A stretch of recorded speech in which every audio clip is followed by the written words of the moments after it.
मला पहिले तीच वाटलं रे टिकटॉकवरती आहे का त्या विचारत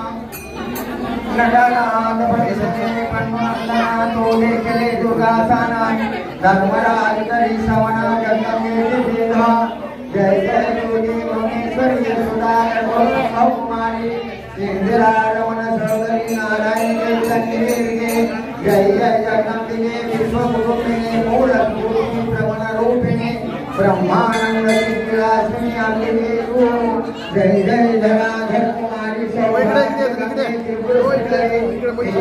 जननी प्रवेशे त्वामुजान भक्तवद्यारिंद प्रवृत्ति तुझे कृपावली निंदाई आदिमूढ़ श्रीवरी काव्यरत्ना दयालुआ तुझे कृपावली करुणा कर्मंदा सीति नैना मांगवा करी यमन दूर बंधे लामिया जन्मदार हो मुका हो वाचस्पति समान गुणता पूर्वानंद सर्व परारिता हो शिवादिता सूर्य कन्या ब्रह्मानंदे आदि जननी तव प्रभेति नवकारोने रसुल भव सिंधरो उल्लंघने शिवरत्नी जटा जाये जय जय आनंद दासा मराये पद्मनयने दुर्जभागे श्री जटाप भव मोदिने सर्वव्यापके प्रणामी शिवमानस गंगाते दैत्याचूर तंपागंदे शिवान सुंदरस्यांतके निजभागते आपने नवमुख कमल शोभा देखुने निर्दोष विरुणे ब्रह्मांड देवी वायताने स्वानंद सदने की जगसी शिवा शिवा गोविवाणे आमे पाने में गौतमी स्वरूप तुझे उज्ज्वलोगे ममी प्रतापते शिवा तुझे स्मरणी सावचिता मनोनी गोविंद मुक्त स्वानंद महामायिक तुझे कृपेणी गंगे मेरा उपंच महाभुतांगा मेरा भारतीय मनोई साप्रताता काल कने निर्मल कर सिद्धू आनंद बालादित्य श्रेणी सब प्रभे मासी लीला गकुने सकल सौभाग्य सुख कल्याणी नमार मनवर प्रदे जय संवर पार्वती त्रैलोक्य नगरम वस्तंदे आदि गायत्मभे सकलम भे मूल प्रकृति जय करुणाम सत्य भक्त पालिके गुणवर्गे आनंद ब्रह्मांड फलांते आदि माये अन्नपूर्णे तू सच्चिदानंद स्वरूपिणी सकल चराचर व्यापिनी स्वर्ग दिगंतकारिणी ओ मोदिनी ब्रह्मांडे आईकोनी धर्माचे समा दुर्गाधारी से प्रसन्न महे तुझे शत्रु संवारना राजसाभिन धर्मादे उन्हें वास कराते प्रकट होने दिनाक शत्रुक्षय पावती समस्त शुभ अद्भुत तुमाहो स्वादे दोष देवे पूरा ये विकार करति पठना चांदे सर्व काम पूर्णा सदा रक्षिणा सर्वाया इति विचर अधिकम दुर्गा सर्व मंगल मांगल्ये श्री सर्वासानि शरणे त्र्यंबके गौरी अंतिकं भूस्वा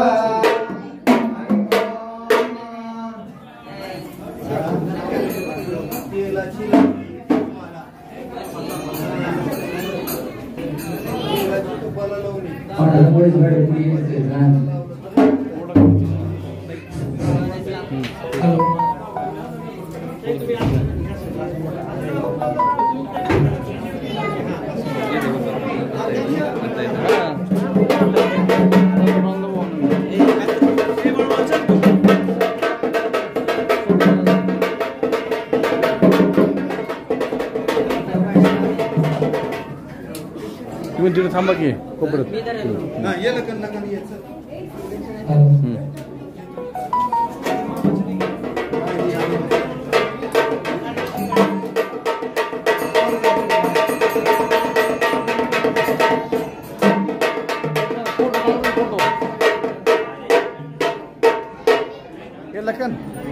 इकडे थोडं पुढे कशी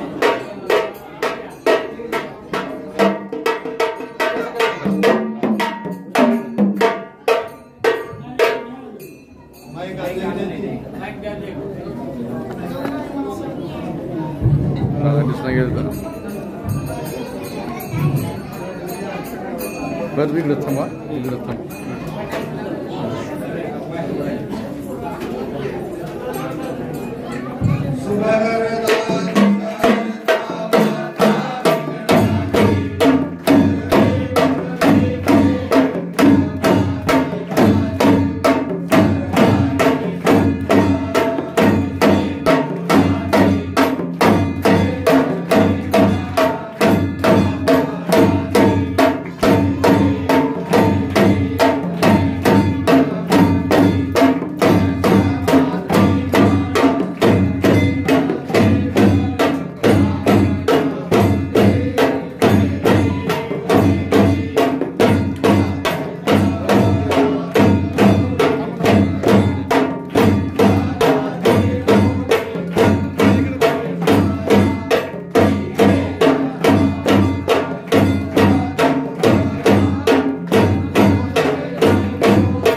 हाँ जी बाबा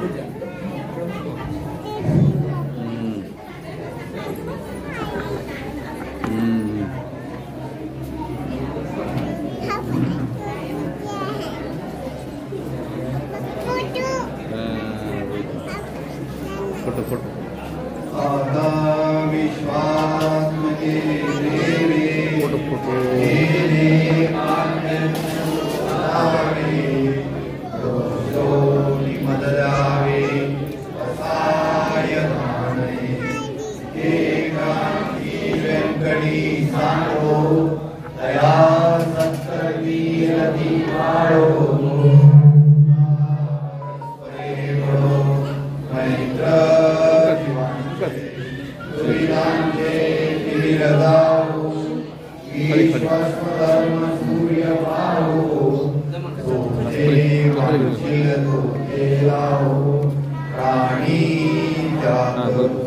वर्ष सकळ मंगळी ईश्वरणी कांची मांदियाळी वर्त भूमंडळी भेटतू दयाळू सला कल्पतरूचे आडव चेतना चिंतामणीचे गाव बोधतेचे अनर्व पियुषांचे चंद्रमेजे अंचल मार्कंडे तापहीन ते सर्वाई सदा सज्जन सोयरे होतु लिंबवणा सर्वसुखी पूर्ण होनीती लोकी वदिलो आदि पुरुषी अखंडित आणि ग्रंथो भजिवे विशेषी लोकीये द्रष्टा द्रष्ट विजय गोवावैती केतमणे श्री विश्वेश्वरावो आवो ईगदान बसावो येणे वरे ज्ञानदेवो सुखिया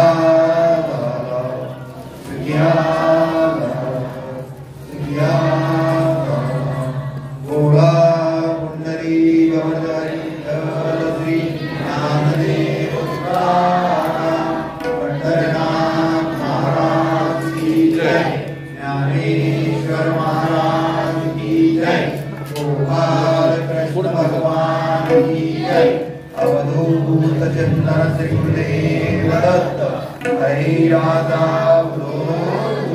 सदानंदिता गौर भवानी माता की जय तुलजा भवानी माता की जय दुर्गांबिका माता की जय वासुदेव हरि वासुदेव हरि वासुदेव हरि वाहु सुमने कवपद कमने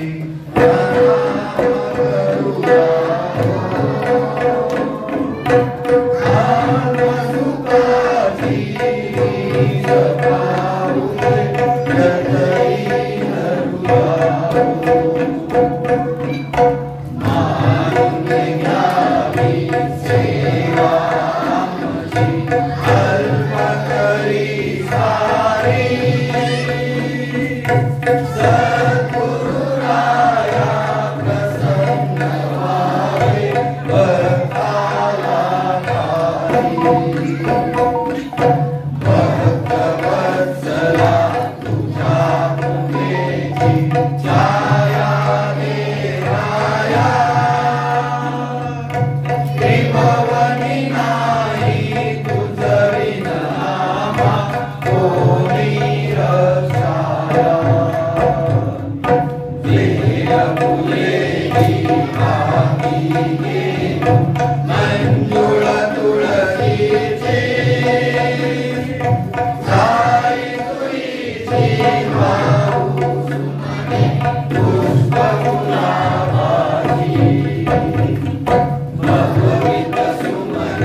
शारदीय नवरात्र महोत्सवाची आजची तिसरी माळ. आजच्या माळेसाठी आपल्यात उपस्थित असलेल्या लातूर येथील सामाजिक कार्यकर्त्या सौ वैशालीताई यादव आणि सौ शालिनीताई पाटील, शालिनीताई लोंढे, आपण आमच्या या आरतीसाठी उपस्थित राहिलात त्याबद्दल मी आपले आभार व्यक्त करतो, स्वागत करतो. ताई, मागच्या 41 वर्षापासून आम्ही हा नवरात्र महोत्सव इथं साजरा करतो. 21 वर्षापासून ह्या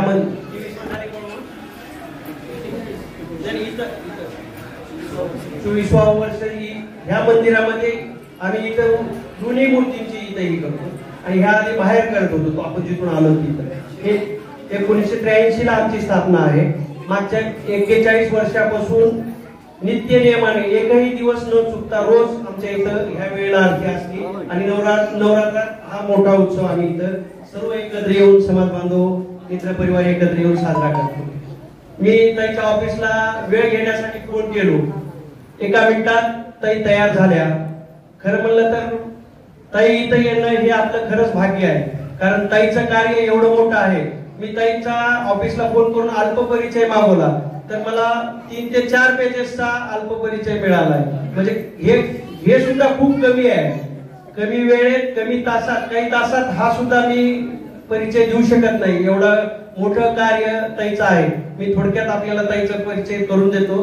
त्या अण्णासाहेब पाटील आर्थिक विकास महामंडळाच्या सदस्य आहेत, ज्या महामंडळातून मराठा समाजाच्या अनेक तरुणांना 10 लाख रुपयापर्यंत कर्ज ताईच्या माध्यमातून ताई मिळवून देतात. तसंच दिशा प्रतिष्ठान म्हणून एक लातूरचं खूप नावाजलेलं मोठं प्रतिष्ठान आहे. त्या प्रतिष्ठानामार्फत म्हणजे लातूर जिल्ह्यातील पहिलाच चालतं हॉस्पिटल, चालता दवाखाना ताईच्या माध्यमातून चालवला जातो. तसंच ते सगळ्यात त्यांचं मोठं कार्य म्हणजे ग्रीन लातूर वृक्ष. लातूरमध्ये जे झाडे तुम्हाला दिसतात, लातूर जे हिरवं दिसतंय, त्यामध्ये मागील 1910 दिवसामध्ये ताईंनी अविरत न थांबता 2 लाख झाडे लावले आणि ते संवर्धित केले आणि ते वाढवले. आपण जाऊन बघू शकता, लातूरमध्ये अनेक ठिकाणी त्यांनी लावलेली झाडे आहेत, त्यांचं बोर्ड आहे. रोज सकाळी ताई फेसबुकला लाईव्ह असतात. रोज ते सकाळी कुठं ना कुठं तरी झाडे लावण्यासाठी त्यांची टीम आणि ते तिथं कार्यरत असतात. तसेच रेड फ्लड फाउंडेशन म्हणून रक्तदानाचं एक त्यांचं कार्य मोठं आहे. तसंच रयत प्रतिष्ठान लातूर या संस्थेच्याही त्या सदस्य आहेत. तसेच त्या दोघींचाही वेगळा परिचय म्हणजे ते राजकीय क्षेत्रात पण काम करतात मी त्यांचा थोडक्यात राजकीय परिचय देतो. त्या दोघेही लातूरच्या कर्तव्यदक्ष माजी नगरसेवक आहे. आता माझी म्हणता येत नाही कारण अजून प्रशासकाचे सॉरी आमच्या शालिनीताई त्या लातूरच्या माजी नगरसेविका आहेत. हा असा त्यांचा म्हणजे हा खूप कमी परिचय देतोय. आणखी भरपूर परिचय मी आमच्या भावसार समाजाच्या ग्रुपवर हा आपला सगळा परिचय टाकला होता. मी ताईचं या आरतीसाठी उपस्थित राहिला त्याबद्दल मी त्यांचं मनपूर्वक स्वागत करतो व वर्षाताई बबन आंबिरे यांना विनंती करतो की त्यांनी ताईचं साडी चोळीनं स्वागत करायचं आहे.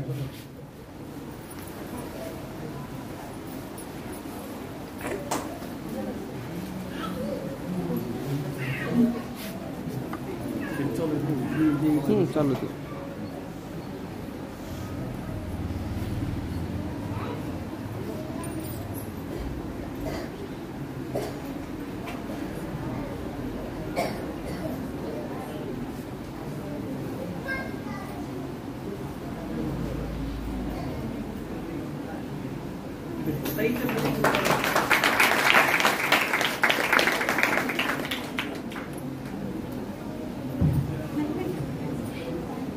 तसेच सौ श्वेताताई लोंढे यांचं स्वागत करण्यासाठी मी शोभाताई वडे यांना विनंती करतो की त्यांनी ताईचं स्वागत करायचं आहे.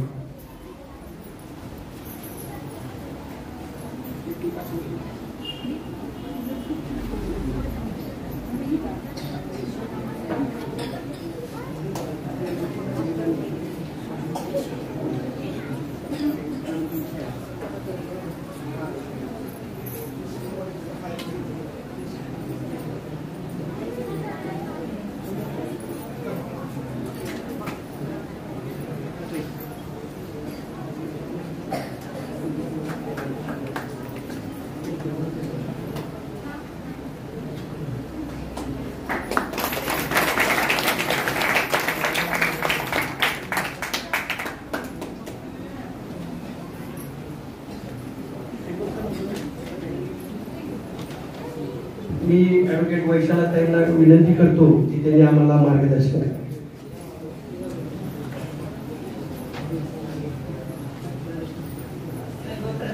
शारदीय नवरात्र उत्सवाच्या महिला भगिनींना कारण दसरा काढून काढून जे जीव थकलेला असतो त्याची सगळ्यात जास्त ऊर्जा नवरात्रामधनं नवरात्रीमध्ये आपल्याला मिळते. त्यासाठी सर्वांना खूप खूप शुभेच्छा. आपल्या आयुष्यात जे जे आपण आत्ताच म्हणलेलं जे जे वांछेल ते लाभो म्हणजे जे जे आपण मनात इच्छा करू त्या सर्व ह्या 9 दिवसांमध्ये संपूर्ण व्हाव्यात. तसंच माझ्या बांधवांच्याही इच्छा पूर्ण व्हाव्यात याच माझ्या सदिच्छा आहेत. तर आज आपण इथे उपस्थित आहात आणि सगळ्यात मला खूप म्हणजे छान वाटलं की एवढा जुना महोत्सव असा आणि तिथे आपण गेस्ट असावं ही खरंच माझ्यासाठी स्वतःसाठी खूप भाग्याची गोष्ट आहे. मी येताना एक काका म्हणाले की आज आमचं भाग्य बाबा ताई आल्यात म्हणून. पण काका मला तुम्हाला खरं आवर्जून सांगा वाटतं की जुन्या संस्कृतीच्या आणि मी आता पाहत होते प्रत्येक लेकराला प्रत्येक मंत्र येत होता, प्रत्येक आरती येत होती. एकही मुलगा म्हणजे कुठंतरी मी कमी पडले म्हणण्यामध्ये पण एकही लेकराची म्हणण्याची स्पीड किंवा त्याचं पाठांतर नाही असं नाही जाणवलं. त्यामुळे सांस्कृतिक वारसा असलेलं आपलं हे छोटंसं मंदिर आहे आणि त्या मंदिरामध्ये आपण जी संस्कृती जपलेली आहे त्याला खरंच शतशः नमन आहे. आणि महिलांच्या सहभागाशिवाय हे खरंच शक्य नाहीये कारण आपल्या मुलांवर जे संस्कार घडवायचे असतात. आज आपली पिढी कुठे चाललेली आहे. आता मला खूप जण म्हणतात की मॅडम तुम्ही खूप सामाजिक संस्थांमध्ये काम करता पण ही आज काळाची गरज झालेली आहे की जेव्हा आपण आता छोटंसं उदाहरण वृक्षतोडीच्या बाबतीत कारण इतकं लातूरला पाण्याची कमतरता होती. आपण ह्या वर्षीचा पाऊस जो अनुभवला आहे ते खरंच कुठेतरी वाटतं की कुठेतरी झाडे आपण लावले त्याचं काही सगळं श्रेय 100% आम्हाला जात नाही. पण जी मनात भावना आली आहे की झाडं लावल्यानं पाऊस पडतो आणि तसं खरंच देवही करायला लागलाय. त्याच्यामुळे हा विश्वास वाढत चाललेला आहे. म्हणून सर्वांना खरं तर ही छोटीशी विनंती आहे की आपण आपल्या पर्यावरणाचा ऱ्हास होण्यापासून टाळलं पाहिजे. जे की आपले प्लास्टिकचा यूज असेल आपण जेव्हा आता मोठे मोठे नवरात्रीचे उत्सव व्हायलेत आम्ही रस्त्याने येताना पाहत होतो आमची एक टीम स्वच्छतावर सुद्धा काम करते, ज्यामध्ये की प्लास्टिकचा कचरा जो असतो ते विद्यार्थ्यांना म्हणजे सगळ्याच कॉलेजमध्ये जवळपास आम्ही वर्कशॉप घेतले की प्लास्टिकचा कचरा कसा आपण नष्ट करता येईल. तर आम्ही काय केलं की ज्या 1-1 लिटरच्या पाण्याच्या भरायला आणि त्यामध्ये बिस्किटचे पुढे घातलेले रॅपर असं सगळं भरायला लावलं. तर एका विद्यार्थ्याला 200 ते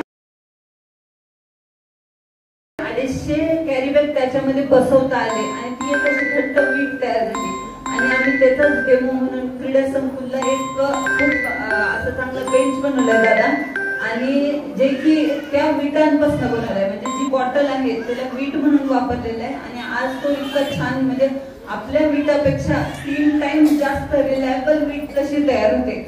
माझी माता भगिनींना खरंच विनंती राहील की आपल्या घरात आलेलं पॅकेट्स एका बॉटलमध्ये भरायचं. आणि तुमचा एवढा चांगला ग्रुप आहे, एवढे जण कार्यरत आहेत, सक्रिय आहेत, त्यांच्या मार्फत तुम्ही हा उपक्रम राबवू शकता. झाडांचे आळे बनवणे, ह्या सगळ्या गोष्टींसाठी ती वीट कामाला येते. लागलं तर आम्ही कधीतरी आमचं वर्कशॉप इथे अवेलेबल करून देऊ, जी की वीट कशी बनवायची, त्यापासून आपण काय काय करू शकतो ते सर्व आपलं मार्गदर्शन करणारी टीम आपल्याकडे आहे. तसंच आम्ही राखीचाही प्रयोग करून बघितला की इको फ्रेंडली राखी, आता आपण बाजारात जातो प्लास्टिकच्याच राख्या यायला लागल्या.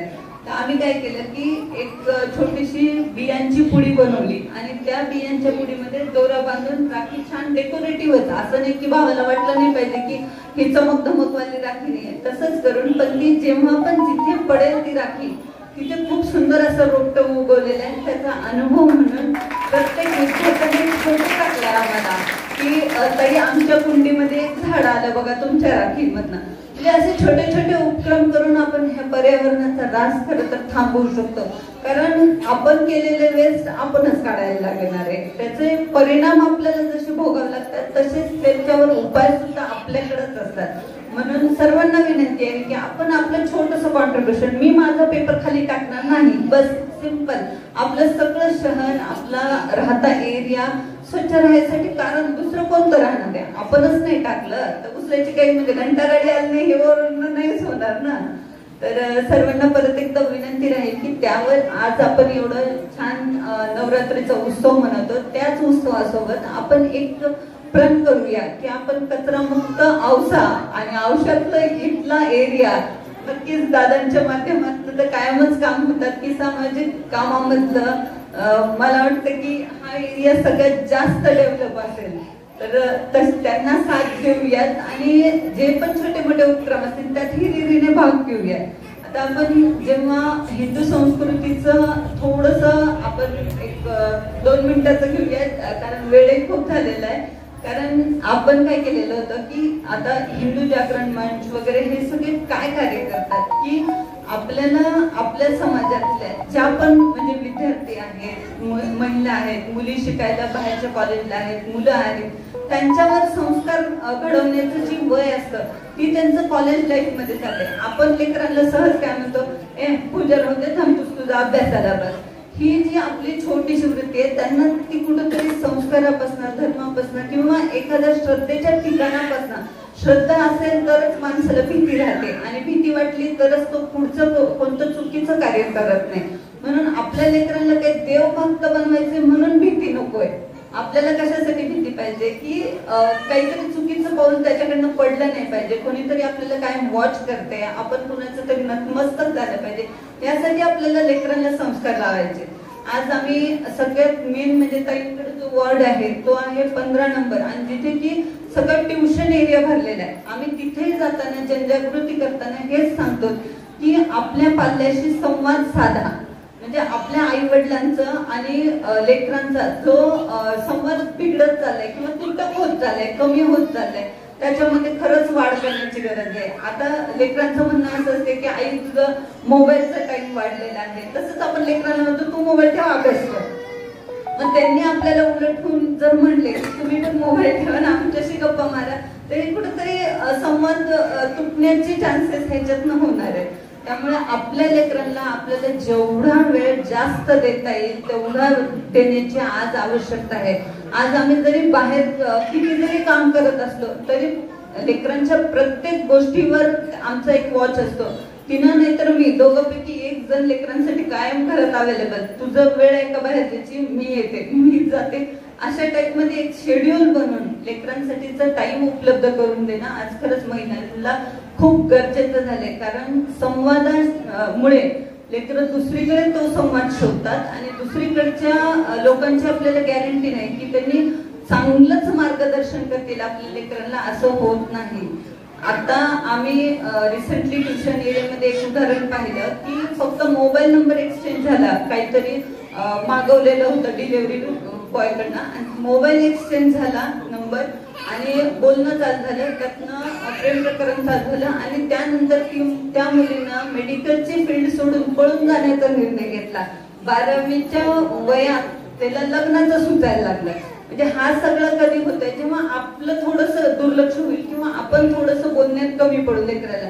काहीतरी चेंजेस झालेले हे आपल्याला लगेच दिसतात. आईला तर एका मिनिटात ओळख येते की आपल्या लेकराचा आज बोलण्याचा टोन बदललाय, आपल्या लेकराचा आज वागण्याचा मूड वेगळा आहे. तर ह्या सगळ्या गोष्टींवर आपण आधी जसे म्हणजे आपले जे पालक होते त्यांनी जसं लक्ष ठेवलेलं होतं, आपल्या आईला एका मिनिटातच काय झाले शाळेत, हे जे वाक्य होतं आज आपल्या घराघरामध्ये दिसत नाहीये. तर ह्या गोष्टीचा आवर्जून पालकांनी विचार करावा की मोबाईलचा स्क्रीन टाइम ठेवा. आज मोबाईल शिवाय तुमचं विद्यार्थी अभ्यास करू शकत नाही, मान्य आहे, पण त्याचे पण काही रूल्स आहेत. टाइम ठेवा, शक्य असेल तेव्हा आपण स्वतः वाचून किंवा त्यांच्या समोर बसा, फक्त तेवढी सुद्धा भीती आज लेकरांना पुरेशी आहे. तर निश्चितच मला असं वाटतं की महिला भगिनींमध्ये जी जागरूकता पाहिजे ती असल्यासच आपण एक उज्ज्वल भविष्य आणि उज्ज्वल भारत निर्माण करू शकू. आज सर्वांना ह्या नवरात्री निमित्त एवढंच सांगणं आहे की आपण जसं घराचा दसरा काढतो तसंच आज आपल्या मनामनामधला दसरा काढूया, घरामध्ये सुसंवाद साधूया. मग हा सुसंवाद लेकरांशीच नाही तर आपल्या पतीशी असू द्यात, नंदशी असू द्यात, सासूंशी असू द्यात, घरातल्या जावांशी असू द्यात, एक चांगलं हेल्दी वातावरण. म्हणजे इथं जसं प्रसन्न वाटते, आता ह्या 2 देवी येतात, दोन्ही इथंच किती छान वाटायला लागलेलं आहे, तसंच आपल्या घरामधलं जेव्हा वातावरण मंगलमय राहील ना तेव्हाच एक चांगलं कुटुंब तुम्ही अनुभवू शकता. याच माध्यमातून मला ही विनंती राहील की दादा जेवढे पण मराठा समाजातील तरुण असतील त्यांनी जर अण्णासाहेब आर्थिक महामंडळाच्या योजनेचा लाभ घ्यायचा असेल तर आमच्याशी संपर्क साधावा. 15 लाखापर्यंत बिनव्याजीच म्हणता येईल, कारण 12% कर्ज म्हणजे व्याज परतावा मिळतो त्यातनं. तर ही योजना चांगली आहे. आपण आपल्या आजूबाजूच्या कुणाला ज्याला लाभ घेता येईल तशांपर्यंत तो मेसेज पोहोचवावा. रक्ताची तात्काळ उपलब्धता आमच्या माध्यमातून केली जाते. आणि विशेष आवर्जून मला हे सांगावं वाटतं की ज्या विद्यार्थी हायर एज्युकेशनसाठी असतात, म्हणजे 12वीच्या पुढच्या एज्युकेशनसाठी, त्यांची काही कारणांनी फीस जर अडलेली असेल किंवा तो आर्थिकदृष्ट्या वंचित असेल तर कृपया आम्हाला संपर्क साधा, जेणेकरून आपण त्याच्या शिक्षणाचा मार्ग मोकळा करू शकू. आमचं ब्रीदच आहे की एकही विद्यार्थी शिक्षणापासून वंचित राहिला नाही पाहिजे. त्यासाठी वाटेल ती मदत करण्याची आमची तयारी आहे. आज दिशा प्रतिष्ठानच्या माध्यमातून जवळपास 700 विद्यार्थ्यांचं म्हणजे 2-3 वर्षाचं प्रतिष्ठान आहे आमचं, पण 700 विद्यार्थी आम्ही हक्काने सांगू शकतो की आज आम्ही त्यांचं पालकत्व घेतलेलं आहे. त्यांच्या शिक्षणात कुठलीच अडचण आम्ही येऊ देत नाही. तसंच आपल्या माध्यमातून आपण मेडिकलची फॅसिलिटी देतो. 40 डॉक्टर आमच्या पॅनलवर आहेत, जेणे लातूरमध्ये चांगले विलाज हे आपल्याला कमी किमतीमध्ये किंवा जमलं तर मोफत सुद्धा आपण अवेलेबल करून देऊ शकतो. येणाऱ्या काळात आमचं मोतीबिंदू फ्री करण्याचं मानस आहे. तर त्या बाबतीत मी दादांशी सांगेलच, तेव्हा त्यांच्याकडे जेवढे रजिस्ट्रेशन होतील तेवढे ऑपरेशन आपण फ्री मध्ये करून घेण्याचं नक्कीच मी इथे वचन देते दादा. आणि आपल्या जवळपासच्या गावांमध्ये जर कुठली मेडिकल फॅसिलिटी नसेल तर आम्हाला सांगितलं तर आपण ती तिथं उपलब्ध करून देऊ शकू. आज अभिमानाने सांगावं वाटेल की 54 गावांमध्ये महिन्याला 54 गावं कव्हर करतो आम्ही, जिथे की आपल्या गावांमध्ये जाण्याचा मानसच ही आहे की महिला वृद्ध यांना शहरापर्यंत येण्याची जी अडचण होते तेव्हा आम्ही आमचं डॉक्टर, नर्स, आमची गाडी आणि फ्री चांगले औषधं जनरिकचे वगैरे आम्ही नाही घेत, म्हणजे स्टँडर्ड क्वालिटीचे औषध त्यांच्यापर्यंत पोहोचवण्याचा प्रयत्न करतो. आणि हे सगळं करताना जे मानसिक सुख लाभतं त्याचं कशाशीच कंपॅरिझन होऊ शकत नाही. आज आपण सर्वांनी मला इथे बोलवलात आणि माझा एवढा सन्मान केला, मला खरंच भारावून गेल्यासारखं वाटतंय. आपल्या इथल्या मंडळाचे अध्यक्ष आपसिंगेकर सर आणि महेश दादा मैत्रकर यांचे खरंच खूप खूप मनपूर्वक धन्यवाद की त्यांनी एवढा छान संयोग घडवून आणला. त्याचबरोबर माझे हक्काचे दादा डेंग दादा, त्यांची तर करावं तेवढं कौतुक आहे की एवढ्या लहान वयामध्ये म्हणजे सामाजिक भान जपून एवढे एकोपा जर आपण निर्माण करू शकत असाल तर आपलं भविष्य खूप खूप उज्ज्वल आहे दादा. आणि आपल्या भविष्यासाठी खूप शुभेच्छा, मंडळालाही तशाच शुभेच्छा. आणि नवरात्रीचा हा उत्सव सर्वांच्या आयुष्यात आनंदाचं पर्व घेऊन येऊ याच माझ्या सदिच्छा. धन्यवाद. एक महिला गृहिणी एवढा मोठा विचार करू शकते, खरंच ताई आपल्या कल्पनेला, संकल्पनेला आणि कार्याला आमचा सलाम आहे. एक छोटस उदाहरण मी सांगताना विसरून गेलो ताई, मी आपल्या एका ह्याचा मी स्वतः अनुभव घेतलाय. एक माझ्या मित्राची गरीब ब्राह्मणाची मुलगी होती, तिचा मी कॉलेजचं नाव सांगणार नाही, त्या कॉलेजमध्ये तिची 25,000 रुपये फीस बाकी होती आणि तिचे डॉक्युमेंट कॉलेज देत नव्हतं. काही पैसे राहिल्यामुळं, थकबाकीमुळे ती देत नव्हतं. मी ताई सोनू डगवाले वगैरेंना मी कॉन्टॅक्ट केला आणि आपल्या माध्यमातून तिची 25,000 रुपये फीस भरून कॉलेजला थोडी रिक्वेस्ट करून फीस कमी करून तिचे मूळ डॉक्युमेंट परत घेतले. हेही कार्य ताईचं खरंच म्हणजे अधोरेखित करण्यासारखं आहे.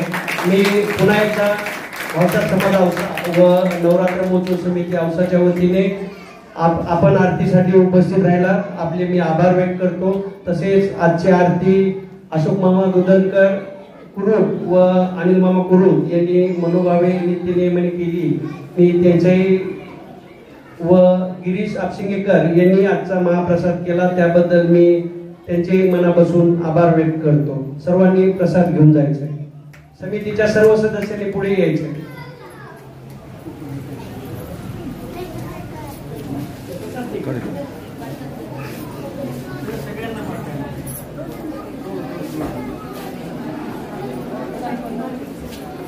Thank you.